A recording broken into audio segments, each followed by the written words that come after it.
Hello friends, my name is Shivam from DevOps Schools and I will help you to enable your learning process in various technologies of DevOps, artificial intelligence, machine learning, big data and many more. This is our initiative to help you by sharing multiple tutorials and videos. And if you want any specific tutorials or any particular topic, then please do comment in the below comment section and I will help you with it. Also, please subscribe to our premium services on YouTube, which will give you access to more content and videos to enhance your knowledge about all these topics. Also, if you want me to help you with regards to the online trainings and classroom sessions by our qualified trainers, then please do write me at contact@devopsschool.com. Thank you. So when your software is in microservices, you don't have one service or two service or three service. You have multiple services. So who's going to manage all the services? So we have to look at the Kubernetes at the big picture. So Kubernetes is not only the orchestrator for containers, but Kubernetes will help you to manage your microservices as well. Yes, Kubernetes will help you to manage your microservices as well. So Kubernetes is an orchestrator for microservice. Kubernetes is an orchestrator for microservice. So look at this here. This is the one football ground and we have our team and manager. Now, if you look at the teams, what should be the end goal for each member of the team? And usually we say goal of the team members, each team member is to make a goal. So if you set the objective for each team member to do the goal, so they'll be near to the goal post like this. Everyone will be near to the goal post. But that is not how you can play and win. So that is where someone has to come and guide them. Something like a manager, something like a coach. They comes in the picture and they help and guide them. And they say, wait, you can't do like this. You can't play like this. I know each one of you. I know each one of you. Each one of your capabilities as well. So let's play like this. Here, manager and coach give the guidance, and if any player who's not obeying his guidance, manager will throw out of the game. So every player is been placed under the watch of manager, and each of these player just passing the ball. So here these teams are not running. Ball has to run because ball can run faster. So here team is following the instruction for manager and just keep passing the ball, keep coordinating well, and then there's a two person who's just at the strike place. They will make the goal. And that is how the team can coordinate well and play well. More goals can happen and then win. So those teams who coordinate well can win. So this all the order within a team has come because of manager, because of coach. Now guys, in the data center, look at this, just visualize this, change your mindset now. This is your data center, the green one. And the green one, you have a data center and you have a multiple microservices.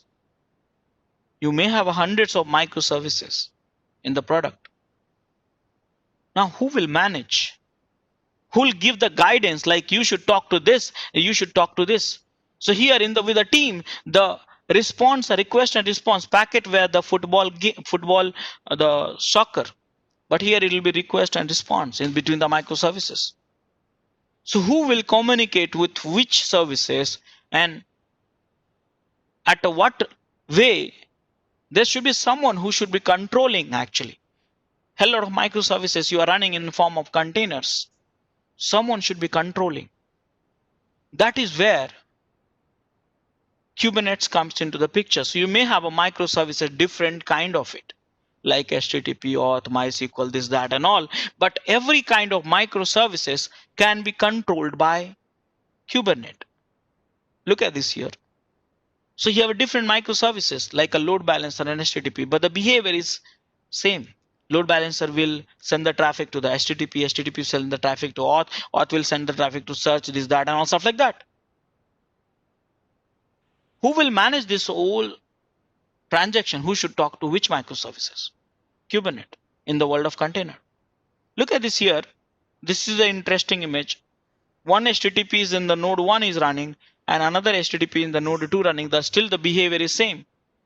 No matter where you are running, this will be balanced by the load balancer. That means this direction is been managed by the Kubernetes. So that is the reason we call it Kubernetes is also an orchestrator for not only container but for microservices. With that, let's know the architecture.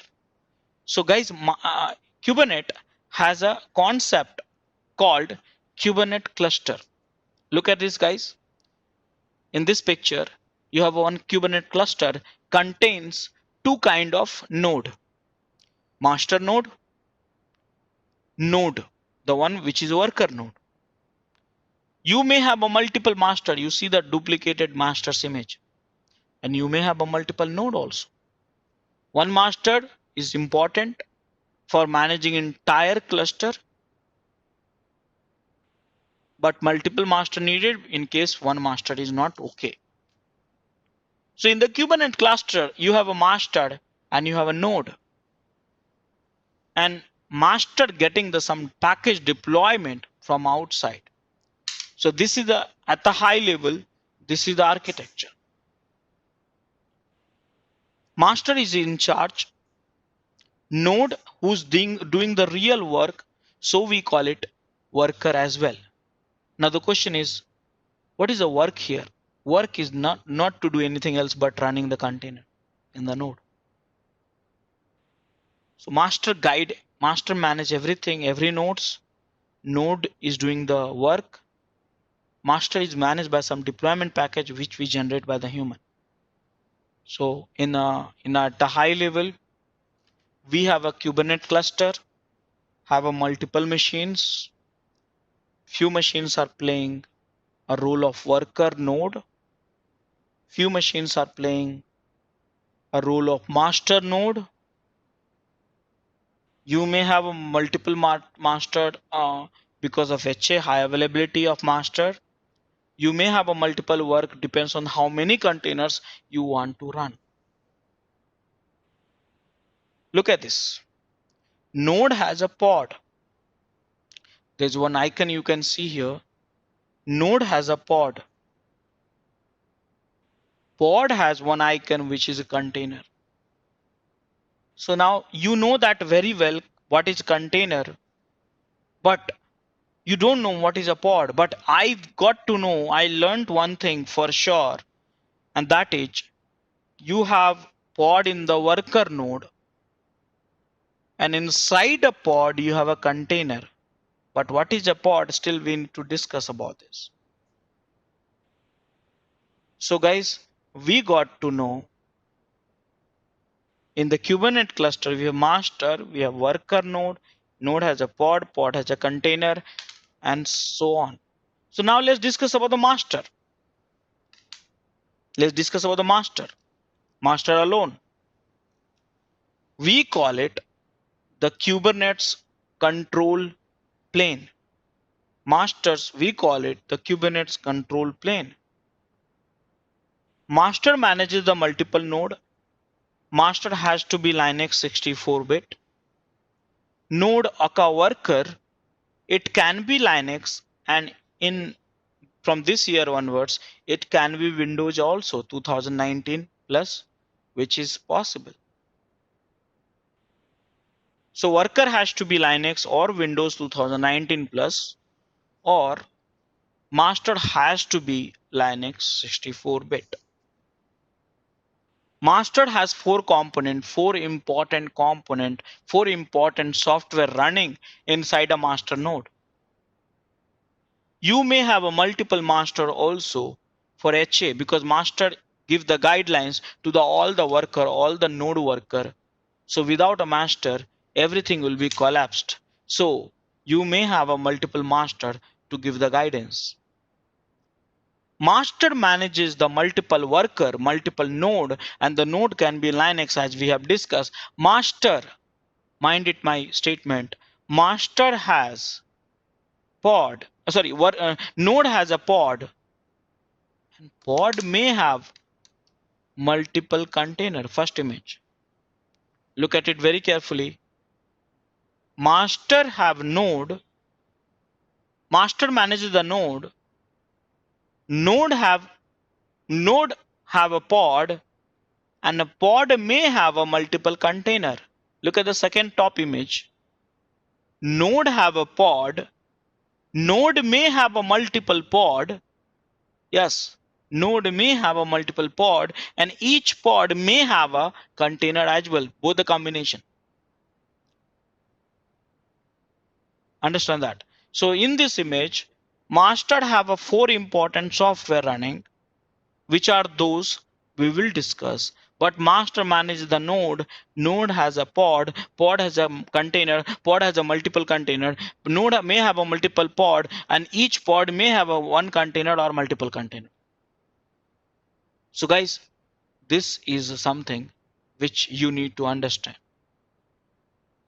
Are you okay? Are you comfortable with this?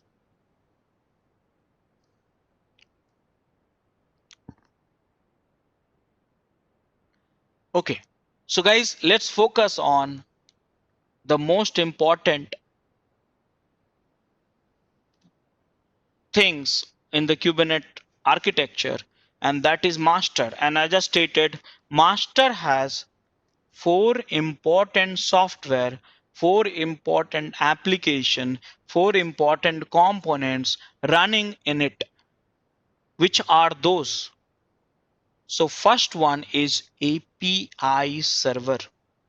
Again guys, please understand, this is API server.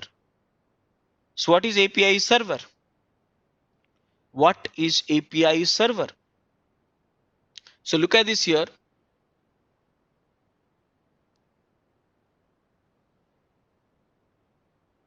Please read this.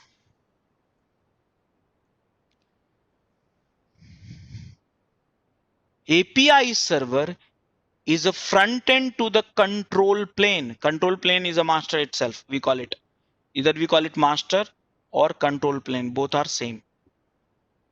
So which is a front end to the control plane. That means if you want to connect with the master, you have to talk to the API server. Simple. If you want to connect to the master, which manages everything, again I'm reiterating this line. If you want to connect with the master, which manages everything in the cluster, you need to connect with API server. That means API server is the front end to the control plane, and you can reach out, you can connect it to the API server through REST API. It's to get exposures with a REST API like HTTP. And how can you send the request to API server? This API server or any other API server consumes the data in a JSON format. JSON format. So guys, once we send the request, if you want to connect to the master, you have to send a request to the API server, and this API server request has to be in a JSON format. And once they receive the request, they process it. They process it to next level. So first component is API server. Let me remind you again. Let me break this word, guys. Break this word, API server. If you are thinking API server will have one functionality, you are making a big mistake here. Let me tell you, you understand the definition of API. And here what we have is API server. That means this component, this software is not only managing one feature, but it's managing all the hundreds plus features of Kubernetes. Yes, I repeat, any feature which you wanted a Kubernetes to perform, this API server has it, because it is a server for multiple API, and that is the reason we call it API server. Break this down, the keyword, and then you'll understand better way. So guys, this is API server, the first component of the master, first software the master, which we connect if you want to send any instruction to the master, a master which control entire cluster. This API server consumes JSON and it's exposed at REST APIs. That means you get address like HTTP and the IP address of the master. Is that clear for everyone? What is API server?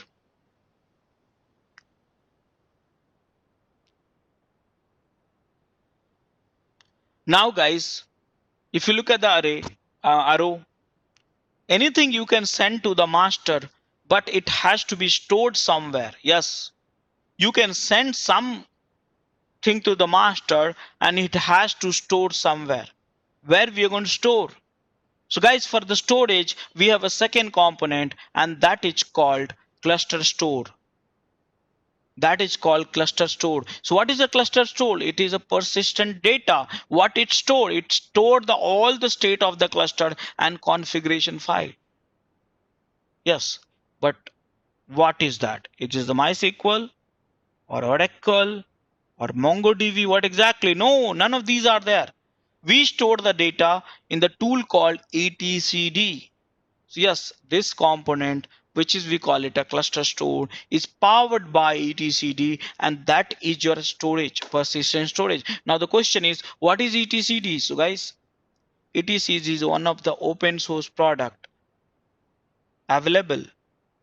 Using that, you can store the data in the key and value format, which is open source, community driven, can be set up in the multiple machines. You can create a etcd cluster as well, etc cluster also. It is a distributed, consistent, and watchable. And guys, important thing is, cluster store powered by etcd is a source of truth for the cluster. That means if that stuff, that information is not exist in the cluster store, that is not exist in the whole cluster.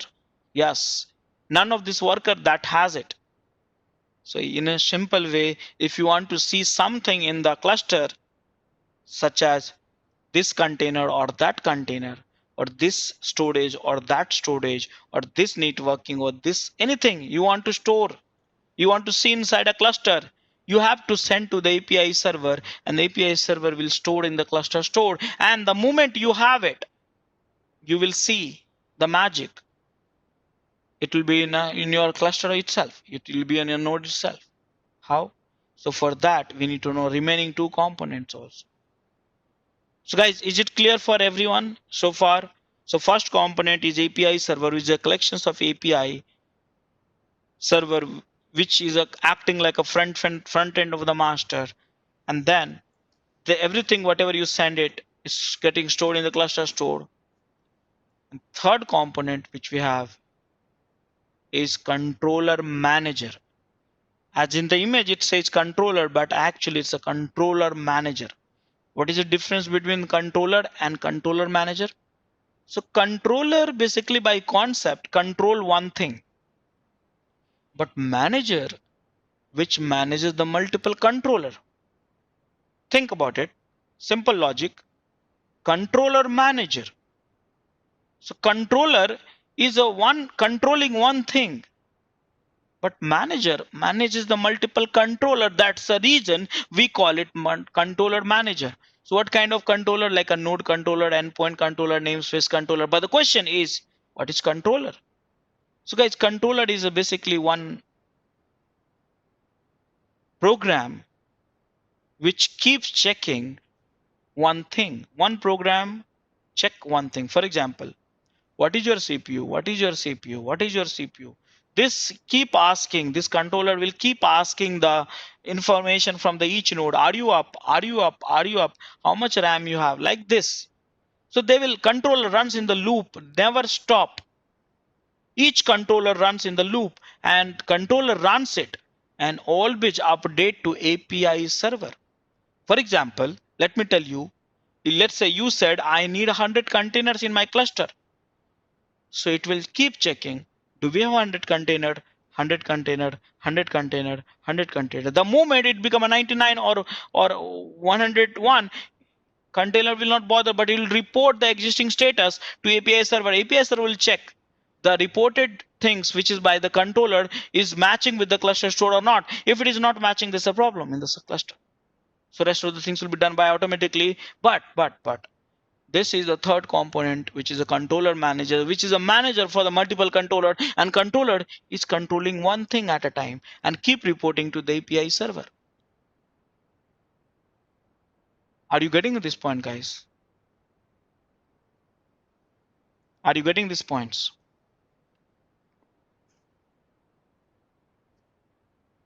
So last component of the master node is scheduler.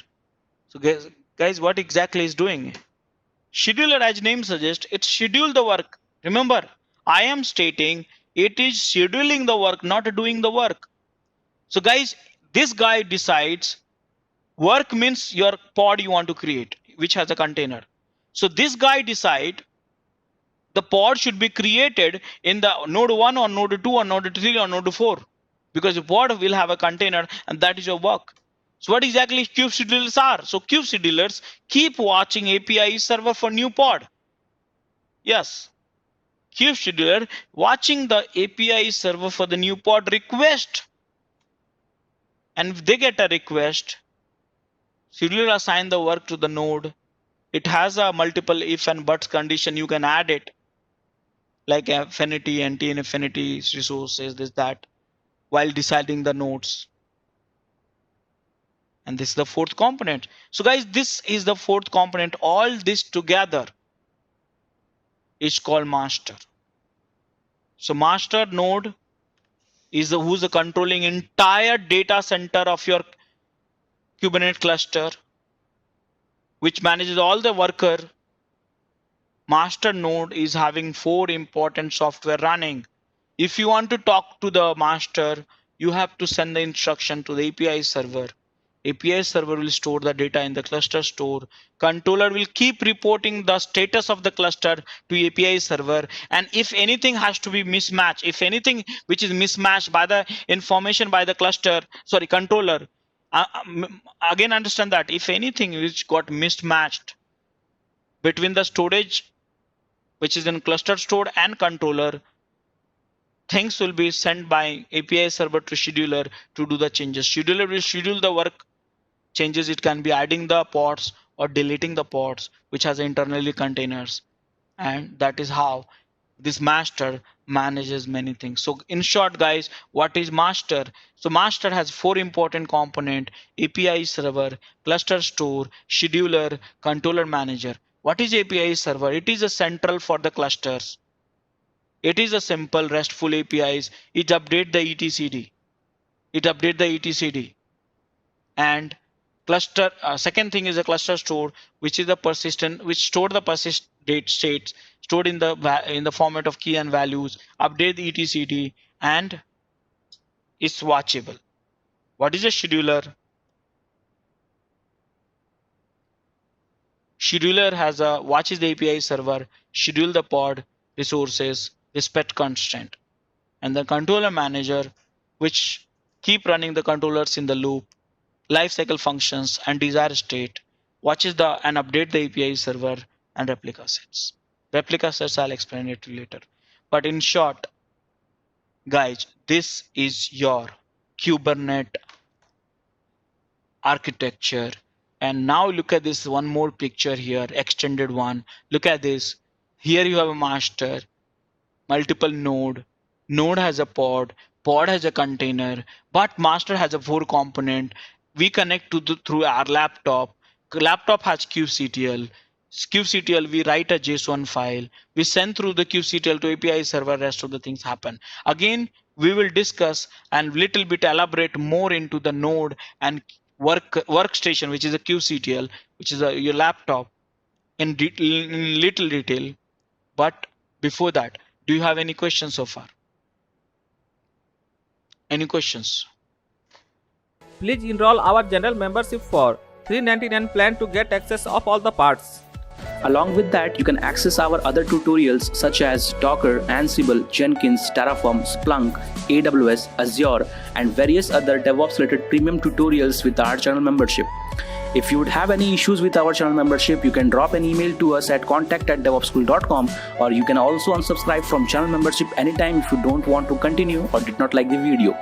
To get our channel membership, click onto the join button, select the $399 plan and grow your skills immensely. Please be kind enough to like it, and you can comment any of your doubts and queries. We will reply to them at the earliest. Thanks for watching.